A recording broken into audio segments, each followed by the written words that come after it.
Okay, kita continue brief theory for lab number 1 lab machine untuk doll starter ni. Tadi kita berhenti dekat paragraf ni kan. Apabila kita increase load pada motor, dia akan effect motor tu to accelerate to the full speed, and juga affect pada duration of the high starting current. Dia affect kalau kita increase load, maknanya kita bagi tambah beban pada motor. Dua perkara ni dia akan effect. Itu kan, high starting current accelerate the speed, dan juga dia akan effect duration of high starting current. Duration bukannya magnitude. Duration. Logik lah. Bila kita tambah load kan, load tu naknya load tu heavy sangat, jadi kan dia akan melambatkan motor tu untuk memecut ataupun to accelerate. Okay, continue from this paragraph. Okay, provided the torque developed by the motor exceed the load torque at all speed during the start cycle, the motor will reach full speed. Kan ini nak cerita pasal torque motor itu kalau dia melebihi daripada load torque at all speed during the start cycle. Ini masa torque ni wujud masa starting aja, during 5 second aja. So the motor will reach full speed. If the torque delivered by the motor is less than the torque of the load at any speed during the start cycle, the motor will cease. Cease ni the motor will cease accelerate. Sambungan dia adalah the motor will cease accelerate. Cease accelerate maknanya cease ni stop. Cease ni bahasa tahap tinggi kan. Kalau bahasa biasa kita panggil dia stop. Example dia cease fire, gencatan senjata, maknanya berhentikan peperangan atau pertempuran. Dia bukan semua kita boleh sebut cease. Kalau accelerate ni kita kata cease accelerate. Kalau makan kita tak boleh cakap cease eating, kita cakap stop eating. Dia pada tengok ayat lah. Continue tu ni tadi cease accelerating maknanya berhenti daripada memecut, maknanya berhenti. Berhenti tu maknanya terencat lah. That's why kita kata ceasefire, gencatan senjata. Okay, if the starting torque with doll starter is insufficient kan, maknanya starting torque tak cukup, insufficient tak cukup for the load, the motor must be replaced with the motor which can develop a higher starting torque. Maknanya kalau starting torque untuk motor tu tak cukup kan, untuk bila starting torque dia tak cukup, jadi dia tak boleh start motor. So kena replace dengan motor lain. Itu dia punya solution. So the acceleration torque is the what is the acceleration torque? Is the torque developed by the motor minus the load torque. Maknanya formula bagi acceleration torque sama dengan torque developed by the motor tolak load torque. Hasil daripada tu kan, hasil daripada torque developed by motor tolak load torque, dia akan hasil ini and will change as the motor accelerate due to the motor speed torque curve and the load speed torque curve. Hasil daripada itu dia akan menghasilkan dia akan menghasilkan motor speed torque curve dan load torque curve. Itu saintis lah yang kaji. Dia punya curve ni ditunjukkan dekat bawah. Kan hasil daripada ni lah perbezaan antara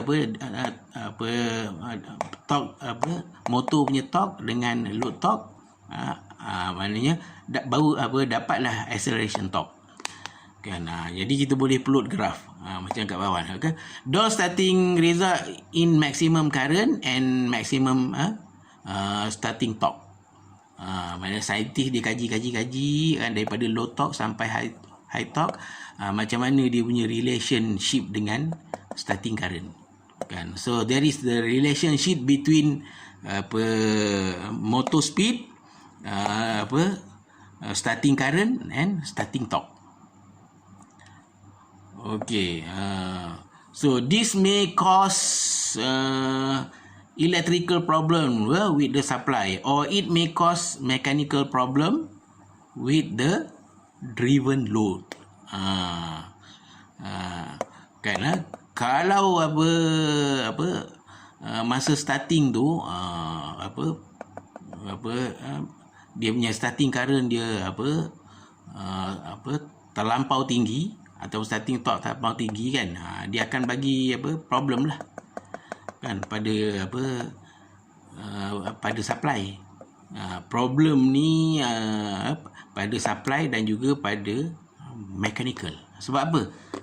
Motor asyik dapat current tinggi-tinggi je, salah satu dia coil dia akan cepat putus lah.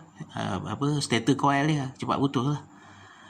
Dan lain-lain lah, lain-lain komponen lah yang apabila ada current mengalir, switch pun cepat jahanam, kan. Sebab asyik high current aja yang flow through the switch, dah lama switch jahanam. Okey, kita roughly kena lagi satu video untuk interpret graf ni. Maknanya ini video yang ketiga. So untuk brief teori dia perlukan 4 video 40 minit. Okey, ini y axis yang pertama adalah full load current of the motor, kan. Dalam ni kalau kamu tengok FLC ni stand for full load current. Okey, y axis yang kedua yang sebelah kanan ni adalah full load torque of the motor. Full load torque of the motor, kan. Ini kalau tengok ni dalam unit percentage, kan. Ini pun percentage, kan. Okey, x-axis dia adalah rotor speed. Rotor speed tu actually is motor speed lah, kan. Speed pun dalam percentage. Kita boleh tengok ni from 0% to 100%. Okey, kita tengok ini dalam saya punya ni warna hitam. Kalau dekat kamu lab sheet ni, kalau sebelum kamu print, yang curve yang ini warna merah, curve yang ini warna biru. Tapi kalau printer kamu color, okey, color. Okey, kita tengok yang curve warna merah ni, semasa full voltage stator current. Yang warna biru ni masa full voltage starting torque. Yang ini full voltage stator current. Okey, kalau kamu tengok, kita ambil ni, okey, motor, kan, masa masa speed dia rendah, kan, dia punya load current dia tinggi, maksimum.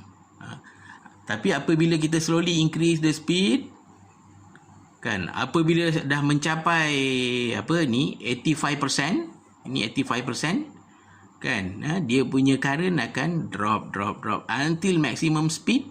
Dia punya current yang paling minimum lah. Maknanya bila kita tak boleh kata bila maximum speed current dia kosong, tak. Dia sampai sini, tak berapa nampak. Mana graf ni pun tak berapa sharp. Okey, kita tengok masa dia belum start, current pun tak ada. Tapi bila dia sebaik saja mula start, kata pada 5% ataupun 3%, awak tengok Itulah maximum current. Lepas tu dia mula menurun. By increase the speed, dia slow. Nanti speed di 85%, dia akan drop banyak. Okey, kita stop dulu video yang ketiga, nanti kita sambung video yang keempat.